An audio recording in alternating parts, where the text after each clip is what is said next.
You see that in Washington, D.C., maybe better than any place because we got there, and within 12 days it was very good.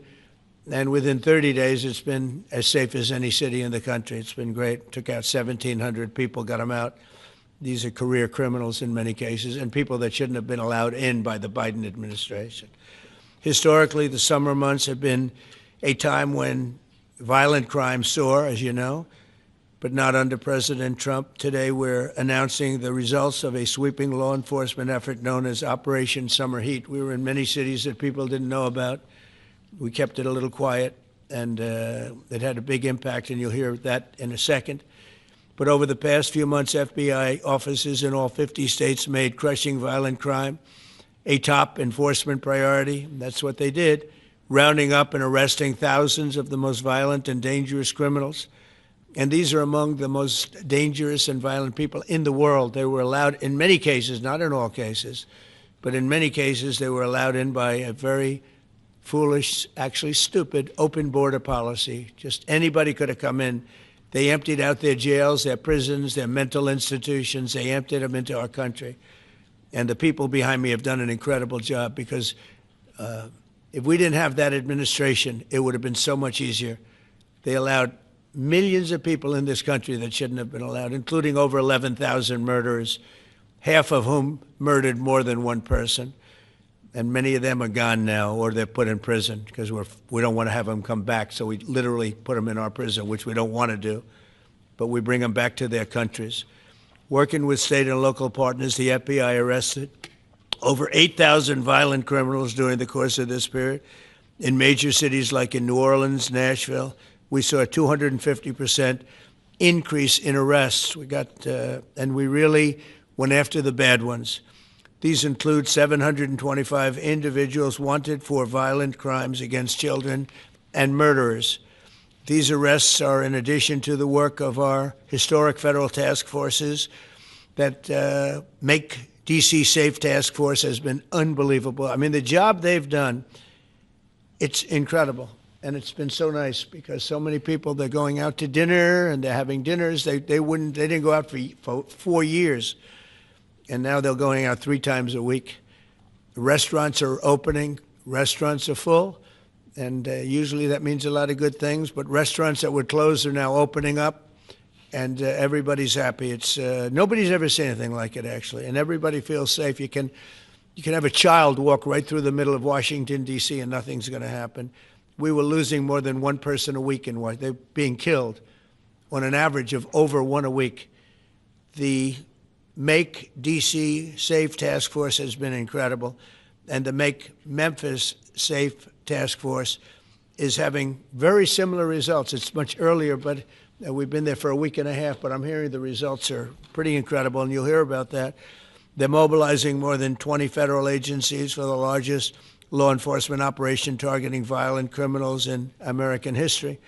As a result of these efforts, violent crime declined nearly 20% nationwide compared to the same period last year, and it was the safest and most peaceful summer in 2 decades. And honestly, we haven't really even gotten going yet. If we didn't have to fight all of these radical left governors, we could have had Chicago taken care of, as an example. They had, in a short period of time, 4,000 murders in Chicago, and we have to listen to this man stand up and say that we're bad people. And the people of Chicago are walking around with MAGA hats. You have women, beautiful black women, walking around with MAGA hats. Please let the president in, and we don't care how he does it. They're not interested in National Guard or Army, Navy, bring them in. Marines, bring in the Marines. They just want the crime to stop. And more so because of the success that we had in D.C. I think if we didn't have that success, nobody would even believe it. So I want to congratulate all of the incredible law enforcement professionals joining us today, especially Attorney General Pam Bondi, who's terrific, Deputy Attorney General Todd Blanche, who is a fantastic legal talent. He really is. He's a great guy, too. And, of course, FBI Director Kash Patel. They have worked so hard on this and other things. Since the start of the administration, the FBI has arrested over 23,000 violent criminals, more than double the number arrested in the final year of the Biden disaster. The FBI has also destroyed or severely disrupted more than 170 organized criminal enterprises and gangs, 1,600 of the most violent gangs, and confiscated over 6,000 illegal firearms. And they've tracked down and arrested 4 fugitives on the most wanted list, 4 of the most wanted. Actually, 2 of them were the most wanted fugitives in the world.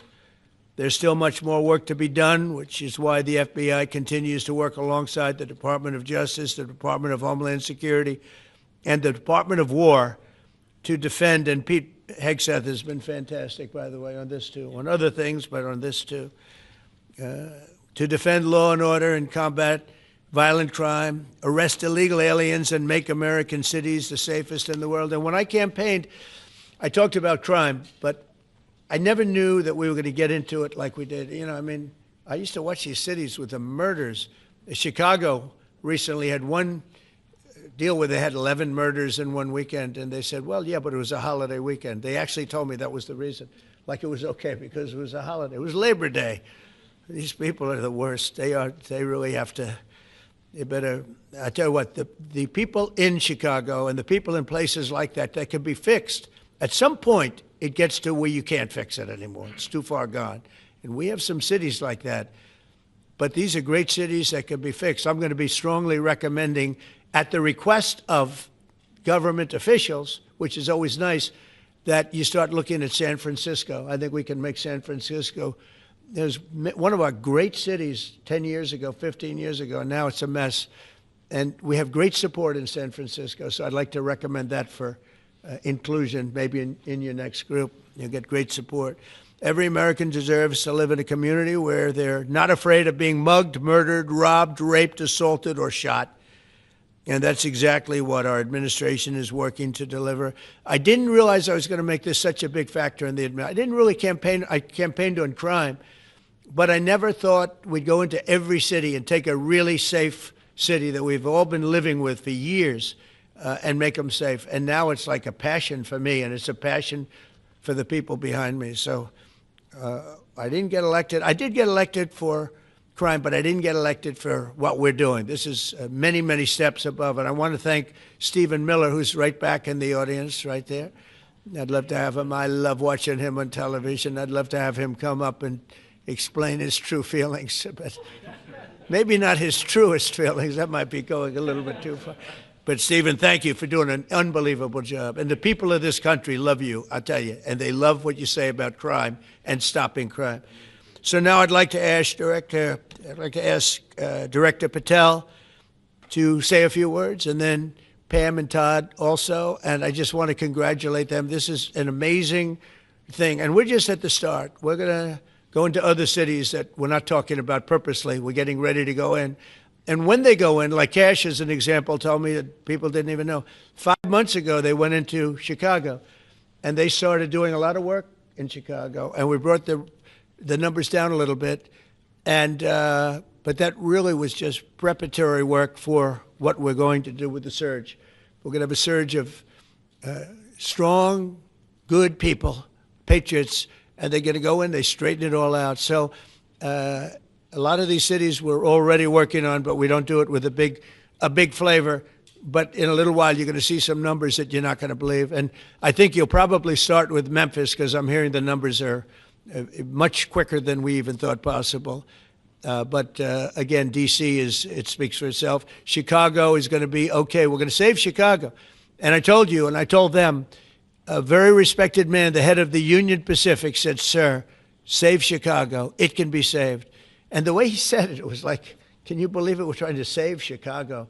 But I understood exactly what he wants, and that's what we're going to do. We're going to save all of our cities, and we're going to make them essentially crime-free, like other countries have crime-free. If you go all over the world, you go to the world, you hear Afghanistan, and you hear all these different places. Our crime in certain cities is worse than anything they can even imagine. And we're not going to have that any longer. It's going to stop, and it stops right here. Kash, please. Thank you, Mr. President. What I'd like to do is just highlight some of the outstanding work that the men and women of the FBI have been doing.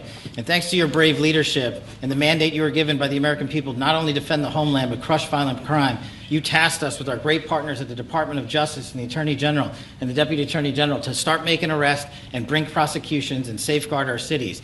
And you said it, this is just the beginning. In just 7 months, I hope the media takes a look at every one of these charts because these are the best numbers for fighting crime in U.S. history, and it's only 7 months in. And to do that, our vehicle to do it of choice was Operation Summer Heat, which the FBI architected to go after violent criminals. And in just a 3-month span, you had 8,700 arrests of violent criminals. You had 2,200 firearms seized off the streets permanently to safeguard our communities. You had 421 kilograms of fentanyl seized. Just to put that in perspective, that's enough to kill 55 million Americans alone. You had 45,000 kilograms of cocaine seized, and thanks to our Department of Justice partners, you had 2,100 indictments in 3 months, from June to September alone. Mr. President, that in and of itself would be historic for a 4-year presidency. You did that in 7 months because you let good cops be cops, and you partnered us with the right people at the Department of Justice to put the handcuffs on and bring them to court and put them in prison. And if that weren't enough, when you look at the year, for the entire 7-month period that we're talking about here, if you look at the past 4 years of the Biden administration, 16,000, 17,000, 15,000, 15,000. That's the number of arrests year over year of violent felons in this country for the Biden administration. Mr. President, in 7 months, you have 28,600 arrests of violent felons in just 7 months alone because of your leadership and the dedication of the men and women at the FBI who want to go out there and do the job they were prevented from doing because that department used to be weaponized and politicized. And this is what happens when you take out the fangs of weaponization. This number is historic by every metric. 28,000 people have been arrested, violent felons alone. And then when you go over there and look at some of these charts, if you don't mind, I'll just hop over here. Look at the metrics for not just violent crime, but the homeland. Mr. President, during your administration, the FBI has found and located 5,400 children. That is a 30% increase year to date over the last administration. Violent crimes against children arrests alone are up 10%. Gang arrests are up 210% in the last 7 months alone. And transnational organized crime, which Stephen Miller has been a great partner in, is up over 12% alone. These numbers are historic just as a snapshot. But just so people don't think we're focusing on violent crime alone, the national security mission, Mr. President, under your leadership has never been stronger. We have gone after espionage activities against our main counterparts in China, Russia, and Iran. In China alone, we've had over a 50% increase in espionage arrests alone and prosecutions. In Iran, we have had a 50% increase, again, in espionage cases. And in Russia, we've had a 33% increase in espionage cases alone. When it comes to counterterrorism, year to date, we have 125 arrests this year versus 100 last year, year to date alone. And when it comes to the cyber criminal activities, which are some of the largest enterprises plaguing everyday Americans, we at the FBI have put out a mission to go after cyber criminals like never before. Last year, they had in total 191. This year, you already have 252 arrests. 52 arrests of violent cyber criminals who are stealing from senior citizens, who are violating our children's rights and freedoms, and who are violating everyday Americans. These programs are record. And two of the things I'll finish with that I'm most proud of, Mr. President, this FBI. Fentanyl. As you know, it's a scourge that is killing our youth, 100,000 plus a year. To date, the FBI has seized 1,900 kilograms of fentanyl. That's enough lethal doses to kill 127 million Americans alone. To date. And if that weren't enough, Mr. President, you said we have to go after the worst of the worst. And you empowered our Department of Justice, our Attorney General, Deputy Attorney General, and the Deputy Director at the FBI, led the charge, not just on Summer Heat, but he also led the charge in the FBI's 10 most wanted fugitives. These people have been on the run for years. And in 7 months, you captured not 1, not 2, not 3, but 4 of the FBI's most top 10 fugitives. 4. And just to put that in perspective, Mr. President, the Biden administration captured 4 in all of 4 years. You're on 7, and we're going to get to 10. We're going to get to 10 of 10. This includes a lady who murdered her 6-year-old handicapped child and fled to India. We got her in 2 months. This includes a narco trafficker. This includes a sex trafficker. This includes another first-degree murderer and gangbanger. These people were on the run because of the prior administration's reckless policies that destroyed our communities, and you came in and with a mandate said, go after the worst of the worst. This is just the beginning. This is what happens when you let good cops be good cops at the FBI. Mr. President, I just want to thank you for your incredible leadership, our brave partnership with prosecutors who know how to bring cases and make sure these arrests stick. And that's what the Attorney General and the Deputy Attorney General have led the charge across this country, because arrests without prosecutions are meaningless. We are deterring criminals from doing this activity. We are preventing criminals from coming into America, and we are absolutely crushing violent crime like never before and defending this homeland, sir. And not to mention, I almost forgot this one, it took you, sir, 2 weeks to get the Abbey bomber. Joe Biden had 4 years to look for him. You got him in 2 weeks, thanks to the interagency effort by the FBI and the CIA, went to Pakistan, and now 13 brave warriors who were senselessly murdered because of disastrous Afghanistan withdrawal. They have justice, their families have a peace of mind, and we're going to continue to find the others, Mr. President. On behalf of the FBI, sir, I just want to thank you. Thank you very much, Kash. Great job. Very good. Very impressive. Pam, would you like to say? President Trump, the men and women of law enforcement say two things to me repeatedly. First, you have taken the handcuffs off them and let them do their jobs, and you let cops be cops. That's why all this is happening. The director, the deputy director are working around the clock. All of these great men and women in the FBI, they have families at home, and they are working during a government shutdown right now. Many of them have small children. Many of them, I was talking to an agent this morning, many of them have babies at home, and they are working around the clock to not only keep our country, but our world safe. And that's what Operation Summer Heat did. Thank you, Director, and to the Deputy Director for everything you did on behalf of the Department of Justice, and you're going to continue to keep doing. And they set the stage for what we're doing in Memphis. You're going to hear a lot more about that, our joint task force next week, but they set the stage for Memphis. And last night alone in Memphis, there were almost 70 arrests, there were 12 guns seized, and there was a 70-year-old man arrested as a result of our operation in Memphis who raped a child under the age of 3. That one case makes everything we're doing worthwhile. So thank you all for being here on behalf of both of us. Thank you, President Trump. Thank you. Todd, you want to say something?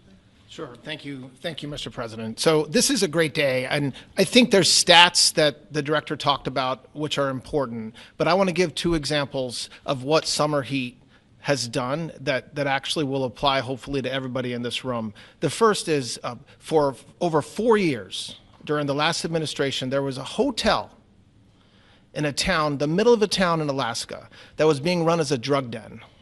There were over 1,000 calls to 911 over a 4.5 year period. There were multiple violent crimes, drug dealers, overdoses, and murders at this one hotel, ruining a community. Summer Heat went in there, not only arrested all the participants that were controlling the hotel, but seized the hotel. And so that's one example of what Summer Heat means to everyday Americans that just want to live in peace. The second example is a large narcotics trafficking group that was selling fentanyl in the state of Washington. They were shipping fentanyl and using commercial aircraft, putting fentanyl pills and powder in suitcases, flying them from the southwest border, mostly Arizona, all the way to Washington. It had been going on for an extremely long time, and the entire organization was arrested. And I say those 2 examples because it's easy to look at the board and see 1,000 arrests. How much different is our communities now compared to the past 4 years? But there's actual life examples. Every one of these arrests means that our streets are safer, and that's because of the work of this administration, of President Trump and Director Patel. So I will tell you, Attorney General Bondi and I are together every day with Director Patel, figuring out ways that we can continue to do this work, and it's not going to stop. Like the Attorney General said, and like the President said, this is just the beginning, or phase 1, or a start, whatever you want to say, but it will continue on. So thank you, Mr. President, and thank you very much, Director Patel. And Mr. President, just one last thank you from the men and women at the FBI. You found a way to get these individuals paid during a government shutdown, our 1811 agents. So on behalf of the FBI, it's a great debt that we owe you, sir. They're now allowed to pay for their families, so thank you. And the military. Good. That's right. Thank you. Okay, thank you very much. Any questions, please? Brian, go ahead. First of all, I know the feedback I'm getting from the American people, they want to say thank you. Law and order is not an option in this country, it's a mandate. So I know the American people, thank you for that. In terms of the guns that have been